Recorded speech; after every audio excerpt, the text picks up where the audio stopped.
few days for my wife and for me in Durham, our first time in this area of the South. I went for a run this morning and the leaves were starting to come down. It was a little windy and just felt wonderful to be here. The two presentations that I presented on Friday night and yesterday after services dealt with my first book called Does the Soul Survive? And the copies that we have here are the second edition that just came out earlier this year. Thank you. The original Does the Soul Survive? First a hardback and a paperback, is now in the second edition with a new introduction and kind of updated with more current movies and books that are part of our larger cultural canvas in addressing the issue. So this is the first book that I wrote. The second was a book that dealt with despair and depression. The key goal in this book was to try and normalize darkness as part of life, looking at the Bible and at rabbinic figures as heroes, moral heroes, heroes of character, who had those dark nights of the soul. For instance, Maimonides, who is seen as our preeminent Jewish legalist and philosopher, spent 1 year in bed after his brother died, drowned in the Indian Ocean on a journey to buy jewels, that being his business.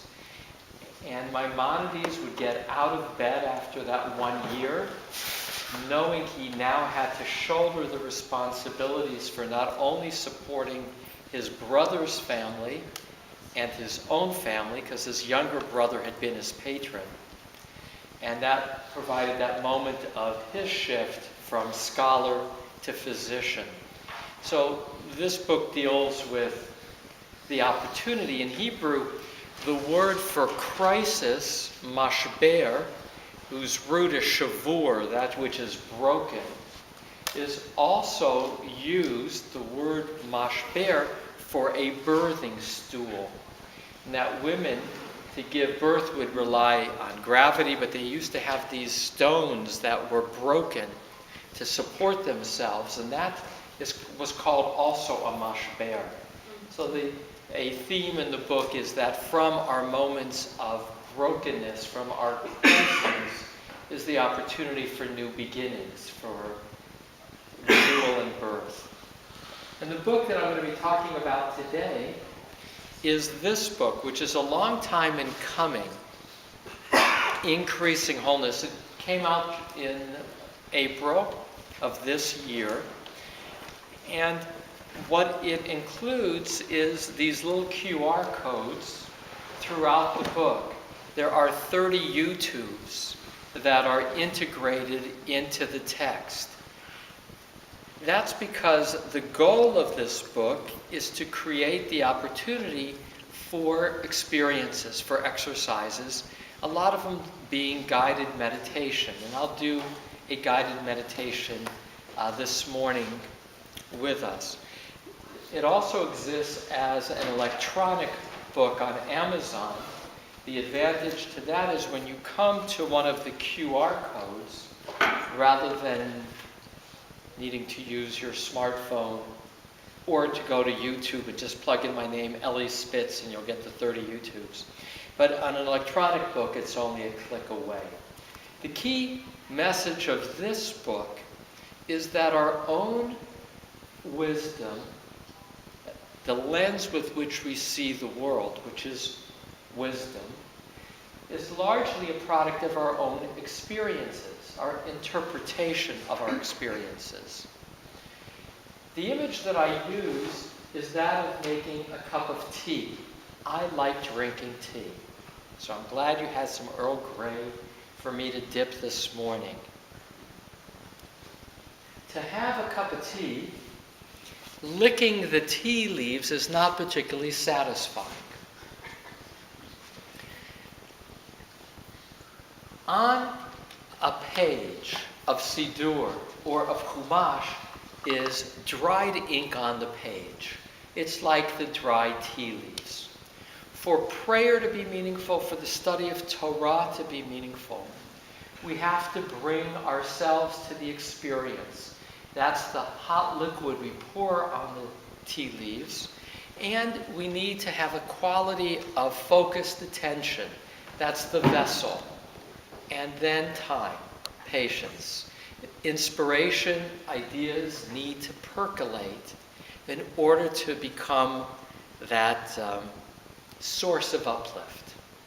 And so the key approach in this book is to guide readers not to read alone, but for me, with my stories, of which there are many, to point people in the direction of an experience, for the individual to participate, hence YouTubes, to find your own wisdom, your own interpretation, because that's what will remain with you and provide a lens. The book is divided, as are we, into 5 components. The physical, body,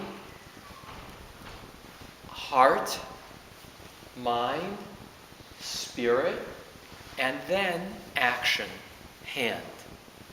Our prayers this morning were divided in the same way. When Rabbi Graber began the service this morning, there were first a recognition that there is life within us, Eloheinu Shema, and then there was Birchot HaShachar, the blessings of dawn, which ground us in our body, literally. So Kev Gefufim, acknowledging our ability to stand. Matir Asurim, that we have the ability to move. That we have clothing to keep us warm. And so our prayers begin with this same order. And the book will, throughout, make reference to that as the sequence. The physical, then we have Psukei de Zimra, in which there are psalms that sing hallelujah, opening us emotionally. But our prayers only begin formally, in terms of a call to prayer, the Baruch Hu, with Shema U'Birchoteha, the Shema and its 3 blessings. Those 3 blessings engage our mind, the physical, the emotional, the mental, the intellectual. And in that engagement, at the center will be the reading of Torah, hearing of our relationship with God, hearing the call to love God with all our heart, all our might, and all our soul, and being reminded that God is the experience of the one, the experience of oneness. That section of our prayers, both today on Shabbat, every time we do the morning prayers, Shema U'Birchoteha has 3 blessings. Those blessings prompt us to recall collective memory of 3 relationships with God, prompted by the world around us. Yod Ser Or, the rising of the sun, the prompt that God is creator, that there is order to our world. The second blessing, in anticipation of reading Torah, is that God has written a love letter and given us the Torah. And the end, that blessing is Ohev Amo Yisrael. You love the people of Israel. And then we read Torah. We taste that love letter. And at the end, as the bridge to the Amida prayer, which will be the 4th component, the spirit component, I'll come to that in a moment. But the bridge is Goel Yisrael, or Gaal Yisrael, that you, God, are the Redeemer. You are the one who gives us the capacity of freedom. And that's also a remarkable kind of freedom. It's collective freedom, and we've just sung Michamocha, the song of freedom. when we reached as a people the shores of the Sea of Reed and left Egypt. Every time we get ready to do the Amidah, we're reminded of God as Redeemer. But what we're going to do with the fourth piece is really chutzpahdik. What's the chutzpah? We will be standing before God saying, God, you created the world, you taught us Torah, you freed us, finish the job. To finish the job means bring a world of healing, a world of wholeness. And in the Amidah prayer, in the weekday version, there are 13 middle blessings of the 19. And those 13 middle blessings are an outline of what it will take to bring redemption. On Shabbat, we have the first 3 and the last 3, but the middle, instead of the 13, is one blessing, different for each of the services, that basically say Shabbat is the taste of that messianic wholeness and different flavors. But every time on the daytime that we pray, we engage in spirit, the fourth, the intuitive dimension.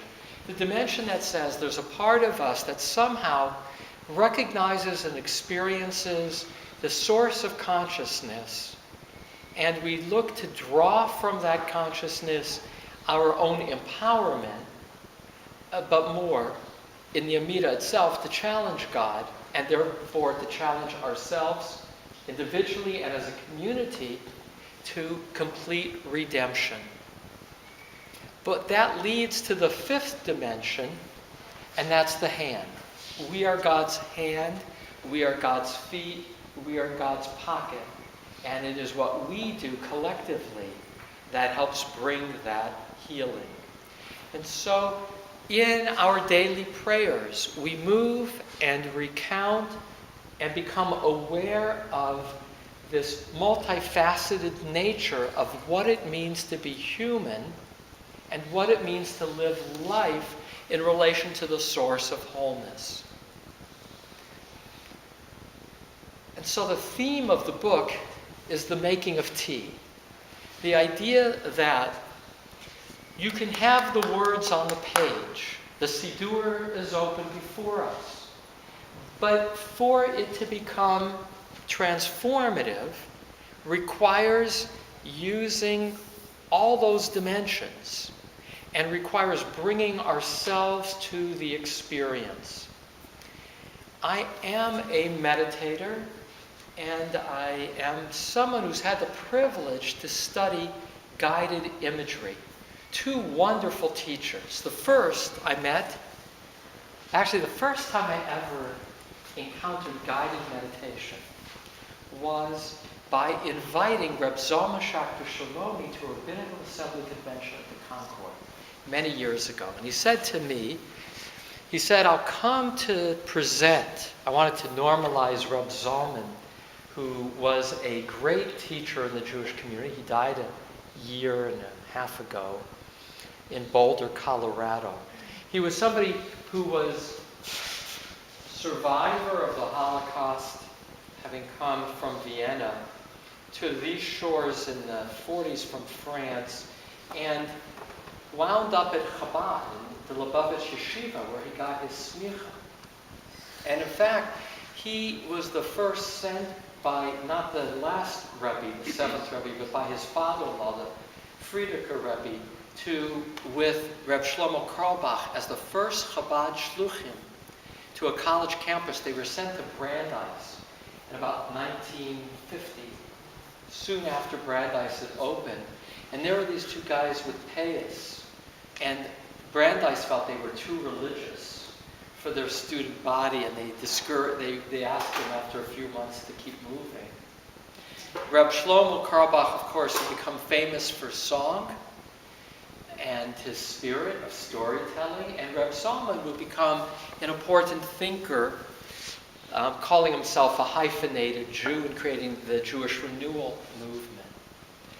And so I wanted Reb Zalman, who got kicked out of Chabad after he did an interview about his use of LSD in the 60s with the Berrigan brothers and Richard Alper of Friends.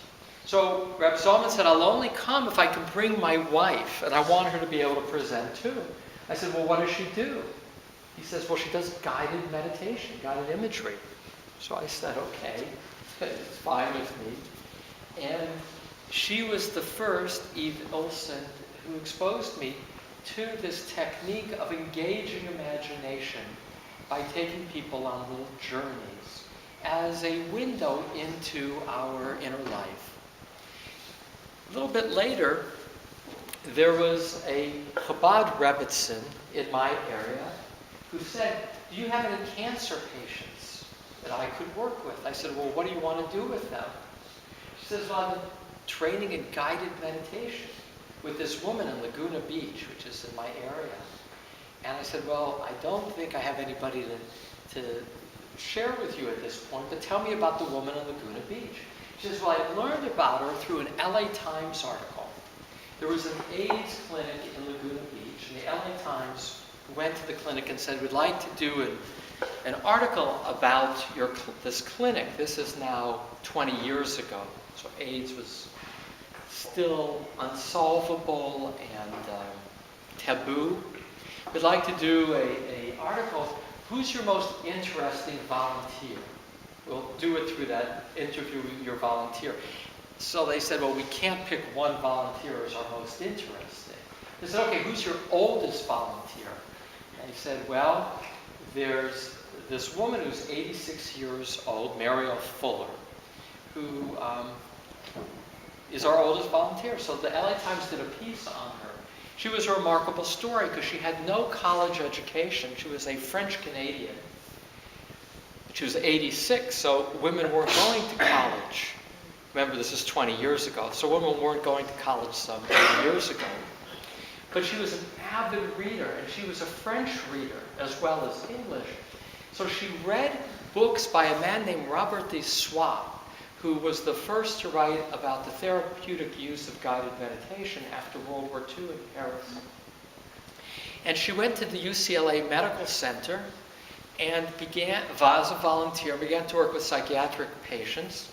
And the chief of psychiatry was curious, this is now the early 70s, that she seemed to have a technique of engaging patients, and was fascinated by it. It was new to him. And he asked if she might consider doing a seminar for the residents and then the attendings, which led to a once-a-week seminar that she would do over the years, which was then taken over when she retired by a PhD who had been her student for many years. So, Mariel Fuller. I soon went to Israel, and I wound up meeting Mariel and going once a week, because Laguna's our beach community that I like the best, an artist community, and once a week doing guided meditation with Mariel, a religious Catholic. And then I went to Israel and met Eve Ilsen's teacher, a woman named Colette Albuco Muscat, who grew up in Algeria. You had Mimi Feigelson, Reb Mimi, as one of your scholars. I met Reb Mimi in Jerusalem now about 18 years ago as a fellow student, she having been a long-time disciple of Colette. Colette grew up in northern Africa to an aristocratic Jewish family. Her father said to her in World War I, she was the same age as Mary Ellen, two of the great women of my life. So her father was a head and neck surgeon whose family tree traced themselves to King David and had the sense of being royalty. Said to her, it's very important in our family for us to sing together. And you're 5 years old and your vocal cords aren't maturing. So I'm going away to serve in the French Legion just for a few months. So I'm going to tape your mouth shut so as not to use your vocal cords, except on Shabbat when you can talk to my mother. That's how she told the story, and I always thought, his mother, what about his wife? In any event, so she loved her dad, had her mouth taped shut. So she tells a story that in Hebrew, there's a children's book about this story that has been written. She's a bit of a folk feature heroine in Israeli culture. Bottom line, he goes off and he's gone for 2.5 years. And she writes that these were her formative years where adults began to ignore her because she never spoke. And she, as a child, would listen to the adult conversation. They would already ignored her. And her companion was her imagination. She would go on to become a psychologist in World War II, in charge of psychology at the big army hospital in Algiers, and then moved to Paris, where she was a disciple of Robert Issois, the man who wrote that book that Mariel Fuller had read, that developed her interest in guided imagery. In 1954, Colette moved to Israel, where she created a salon every Motzei Shabbat in her apartment, decorated with memorabilia of her family history, oil paintings of her ancestors, beautiful hand-carved window frames, and everything had a story. I could go on talking about this colorful personality. But I spent a year with Colette, both Saturday night and on Thursday she had a selected master's class for her students. And my wife and I only got into the class because my wife was a neurologist, and that piqued Colette's curiosity. She liked having doctors in her group. There was another neurologist, another neurology professor in the group. So she let me come too. And then I spent more time with Mariel Fuller. Both of these women saw patients to the age of 93. They both died at 93. And they saw clients till 10 days before they died in each case. They were artists of the imagination. Made a big impression on many, many people, and deeply influenced me. Because back to the image. The key of guided meditation, the artistry of imagination, is to say that in going inward with guidance, hence the words on a page of Siddur or Chumash, as a prompt, there are surprises. Every time we read the Chumash, there's something, if you're a careful reader, that you go, wow, I never noticed that before. I'm looking to Rabbi Graber because he showed me something that's continuing to percolate in my mind in terms of the announcement of the names yesterday's Torah reading that I never saw before. And so what I want to do with you is a couple of exercises. That's background, but it's about the doing. Guided meditation, or any meditation, to some degree, begins with breath. The way that Colette developed a style that was very different than Mariel Fuller.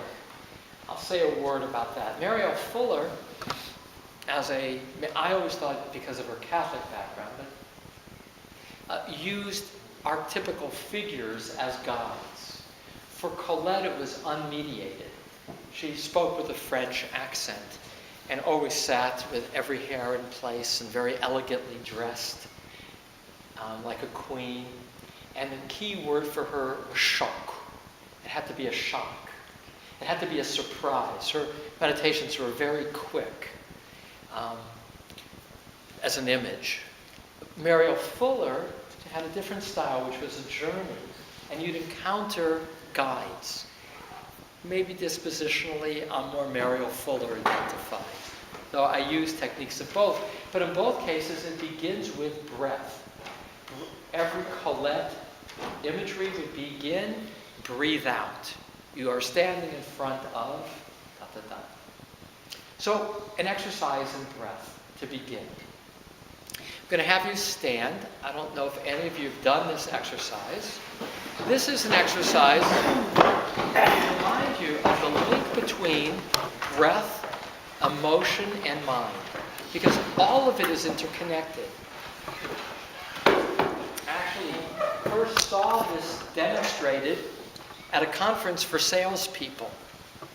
And the person teaching it was saying, if you're doing a cold call, this was also 20-some years ago, if you're getting ready to knock on the door, you may not be aware of it, but you're a little anxious as you get ready to knock on the door to make your sale. And what you do unconsciously is you start to look down and your breath gets short. And if you want to be more successful at cold calls, you have to breathe more easily. We have this expression that I couldn't catch my breath when you're upset, and when you're relaxed, I was breathing easy. So here's the exercise. Put out your palm in front of you and put your attention, your visual attention on your palm, and begin to raise your hand in front of you. And be aware of your breath. Breathe normally. Be aware of how your breathing changes as you raise it higher.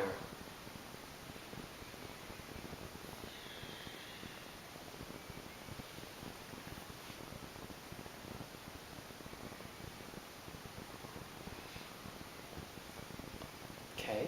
Now, did anybody notice a point in which there was any change in your breathing? Now, some of you are holding your breath. If you're holding your breath, you won't notice it. But any of you notice a change? Yes. Somewhere along the way, the breath gets deeper. So somewhere along the way, as your hand goes up, which means as your eyes go up, your breathing gets deeper. Yes. Now, what point, it's maybe different for different people, but for most people, at what point do you think your breathing opens up qualitatively differently? Yes, Dory? When my hand was at eye level. Okay, that's right. So usually around the horizon is where you open up your chest naturally in breathing. Okay? So when you're up here, as an example, you're looking up. Your chest opens up. In contrast to when it's down here, where it's short. Now try it again. Now do it mindfully. Again, extend out that hand and be aware of your breath.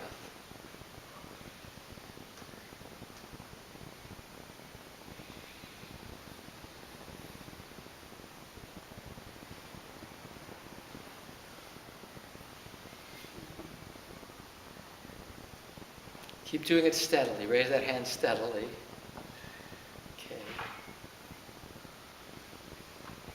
Take another moment, even just put your hand in front of you, just above the horizon, and feel your breath and how it feels to be breathing. Feel that openness that comes with your eyes being raised and your chest open. So this is my first practical gift to you. We're not done with the exercise. That's just part one of the exercise. And that is to breathe easier. Be aware that if you're, and it's unconscious, when you're anxious, you're going to be looking down.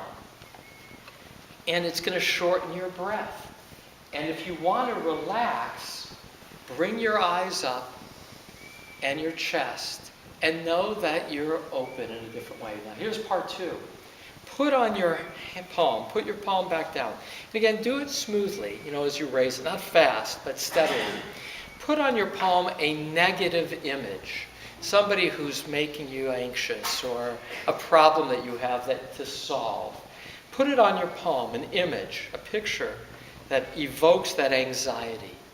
Now, as you're looking at your palm, see that image, conjure it, and be aware of your breath, it being a bit constrained.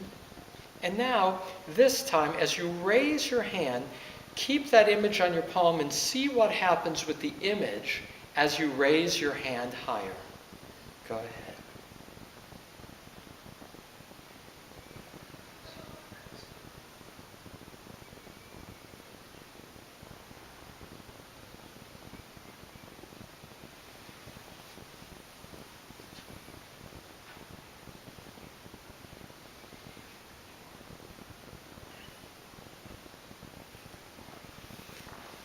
All right. Did anybody notice something, any change in terms of the negative image, the anxious image? Fragmentation of the image. Say that again? Fragmentation of the image. At what point? Yeah. What's your first name? Andre. So Andre says the image seems to fall apart, it fragments, at about that same point, at the horizon, above the horizon. The image seems to not hold. Any others have that experience? I'll say yes. It's not so threatening. Yeah. It didn't feel so threatening up here. It didn't have the emotional valence to it when it got a little higher. So that's right. That's the experience. Sometimes it even feels like it slips off. Mine. Did yours slip off, Dory? Disappear. So that when you get your eyes, when your breathing opens up and they go together, and your eyes rise and that goes together, the negativity, that which makes us anxious, no longer grabs us in the same way. So that emotional valence doesn't grab, and sometimes the image just kind of dissipates, fragments, falls off. That's the practical piece to share with you today. Now, I could tell you this intellectually, right? And you go, okay, you kind of make a checklist, all right. But it's when you experience it, and you should try it out later today to own it. Because if you can remember, which is a challenge, because we're reflexive in how we operate. If you can remember, wait a moment, I'm getting a little anxious, or I'm getting ready to lose my temper. They used to say count to 10. Well, this isn't related. If you can kind of just catch your breath, that's the expression we use, before reacting. And be aware that if you can bring your eyes up here, even using your hand as your prompt, just for a moment, the emotion is not quite there and you can be more engaged in your head. And that's the third piece. So there's body and the connection of body. Our breathing and emotion are intertwined. And the other piece also is our mind. The ability to think clearly is to feel relaxed. Going into a test, to an exam. If we could teach our kids to just breathe and get calm before looking for the answer to that question, they'll do better on the test rather than doing this. When you tense up like that, you can't access not only your memory, but your analytic mind. They go together. All right, have a seat. So, once again, and there is a YouTube to help you with that as an example. Only because if you're reading the book, well, it's not knowing it, it's experiencing it. I went 2 weeks ago to the Parliament of World Religions, which this year was 6,500 people in Salt Lake City, of all different religions. And the takeaway was remarkably not what I anticipated. To take a break from all of my panels, I went to watch a movie called I Am, made by the same filmmaker who did all the Jim Carrey films. And after watching this documentary that he made, about 50-minute documentary, worth watching. It's called I Am. Maybe it's on Netflix, so their documentary thing. We interviewed the filmmaker who was in Los Angeles via Skype. And a documentary filmmaker said to him, "What's your guidance for me as a young filmmaker?" And he said, the key is it has to do a documentary. The key is it has to be a narrative with emotion. In his case, he was paralyzed for several months, and it wasn't clear he would ever recover. And as he regained his health, he began to ask, what's it all about? What's the meaning of my life? He had achieved great financial success as a filmmaker and professional success. And the film is both about his trauma and drama, and then his uncovering what gave his life meaning. And he said, if I was to tell you what gave my life meaning, it would just be abstractions. They would be, it might feel a little trite. But because I had a personal story, you were identified with me, with my narrative emotionally. And that meant that it wasn't, slogans, but my wisdom that had come to and through me. So I share that as just another illustration of the same point, that it is what we bring to exploring our own inner life that becomes the narrative, the drama, that gives us a wisdom that we hold on to. So I'm going to do, with one eye on the clock, like a 10-minute guided meditation with you. I do these spontaneously in the moment, a little journey. What comes up, it should be, for each of you, an element of surprise. It's private. Whatever comes up with for you, you can choose later to share or not. But do know that you should feel that what you are going to do on this little journey is a bit like a movie, your own experience. The key is to allow yourself to be surprised. So place your feet, if you wish to participate, and it is a choice, squarely on the ground. And allow your body to relax while remaining alert. Allow, as you breathe out, all tension to leave your body. And the second as a resource to move forward toward your goals. 3, 2, nearing toward the end of the trail. Back now in your seat. 1, slowly opening your eyes, knowing that these objects are your gift that will endure. Be present as you open your eyes.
I would invite you, before you fully, if you might feel a little half in and half out, coming out of what was 11 minutes as a journey.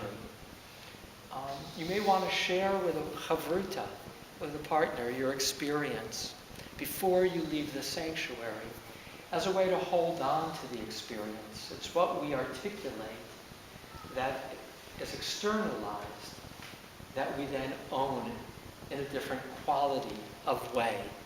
Chavruta, having a partner with whom to study, is to externalize, connect, and harvest. We often hear ourselves saying with greater clarity and exploring more deeply an experience when we share it with somebody else. So traditional Jewish learning is in chavruta. It can be one person, it can be more. I will just say a word, and I'm pulling this together because I have to leave in 5 minutes with Rabbi Graber. And that is, I did something with this book that I took great satisfaction in. It's my opportunity to share it with both your rabbis who honor me by their presence. Megachurches have as their engine, particularly Saddleback Church with Rabbi Rick Warren, who's my neighbor, their engine for growth are small groups in study over a limited time frame. So it's 40 days. The Purpose-Driven Life was at Saddleback Church a 40-day course of study in which a person was asked to host a friend or a group of friends to learn for 1 hour a week for 5 weeks or 6 weeks materials that were around the theme. The theme one year at Saddleback might have been, why are we here? Another year it was love. Another year is parenting. And limited time frame in Chavruta with others, with prompts. In their case, in their church, they would give people low bar for a group, an 18-minute video that was something different but related to the theme of the week, which was the sermon of the week. People would meet for 1 hour, and the key to it was getting people to host. And the host would then again, a host could be a host of one other person, or it could be a couple with 3 other couples. Average group turned into being 4 to 6 people. And I did it with my congregation. I sold it on Rosh Hashanah. The book came out in April. Aware people would say, oh, the rabbi's just trying to sell his book. But I did get a congregant to buy 500 copies of the book. And I said, anybody who's in a small group, you get a free copy of the book. You get, in addition, a guide to reading the book with additional exercises. As a host, you got this book, just the host, which is what suggestions to do with your friends for the 1 hour. And we sent out a quote a day. It was 40 days to becoming your best. Launched on Yom Kippur, Kol Nidre, with quotes for day 1 and day 2, which meant Kol Nidre, first day and the second day. I didn't know if my congregants, which are fairly similar to this community, participatory congregation, a lot of educated people, busy people, I didn't know if they'd buy into it. Because I thought our people are too busy. Make a commitment for 5 once-a-week meetings. But to my surprise, and I did push it, and I gave all Rosh Hashanah sermons about concepts like Chavruta was one sermon, and then sermons on Yom Kippur to launching it. I had 94 people agree to be hosts. Now of that, about 80 plus actually did it, which is natural. People get busy, they find out their friends are also hosting, we want to do it with them. So I had well over 80 groups in my congregation, which meant 350 plus people meeting once a week for 5 weeks, doing those 5 things. And then I did a Friday night dinner with everybody together 3 weeks ago. So it ended at the end of October. October 30th was day 40, 31st, because I wanted psychologically, started in September, ended in October. And I had people at tables do testimonials with each other. What did they get out of it? Then I learned a clever technique from my Saddleback friends. You say to people who've now shared with each other, what did they get from being in the group? You say, what did you hear at your table that moved you, that you think everyone should hear? Volunteer somebody else to share. That was very helpful as a technique. And it was goosebumps. And most of the people in my community say they want to continue.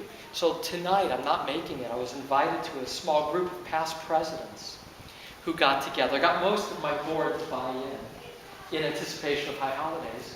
So there's a group meeting at 6 o'clock this evening, the first one since. They've now said we're going to meet once a month, because they said when we used to get together with our friends, we would talk about movies and restaurants, our children, but now we had these conversations about what do you believe about God? What are you grateful for? And they said we really got to know each other in a deeper way, and it felt really satisfying. So they're scheduled to meet today to talk about Shabbat.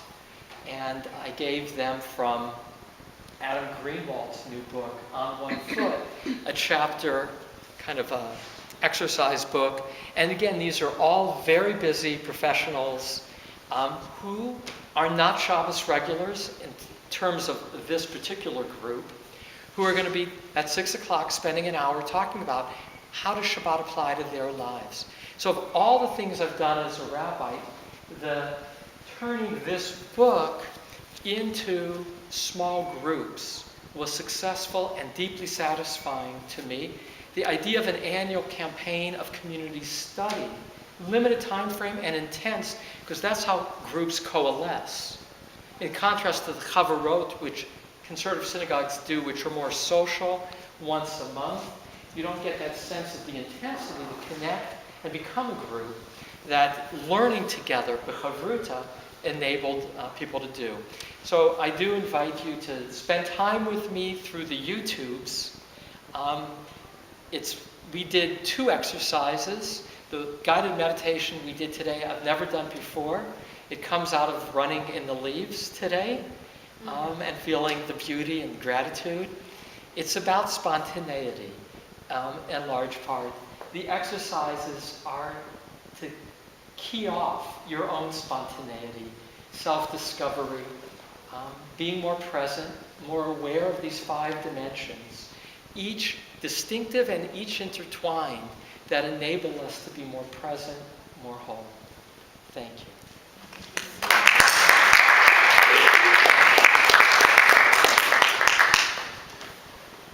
Our time is short, so I just want to say thank you again to Rabbi Spitz for a really wonderful visit, a wonderful weekend, and for the gift that you've given us this morning and throughout the weekend.